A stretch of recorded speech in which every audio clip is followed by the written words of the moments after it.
தினமும் இந்த துணி மடிக்கிறதே ஒரு பெரிய வேலையாக இருக்குது. துவைக்கிறத விட மடித்து வைக்கிறது தான் கஷ்டமாக இருக்குது. எத்தே ஹோட்டலில் போய் சாப்பிடுவோமாத்தே? ஹோட்டலுக்கு போகிறதுக்குலாம் என்கிட்ட துட்டு இல்லைம்மா. வீட்டில் கிடக்கிற சோத்தை தின்னு போ. எத்தே எப்போ கேட்டாலும் துட்டு இல்லைன்னு போய் சொல்லுதீங்க. உங்கள் பர்ஸை காட்டுங்க பார்க்கேன்.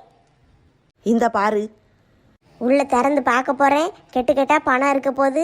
இன்னைக்கு அத்தை என்கிட்ட மாட்ட போகிறாங்க. ஐயோ என்ன உள்ள ஒத்த ரூபாயை கூட காணும். இப்படி வெறும் பர்செல்லாம் வச்சுருக்காங்க.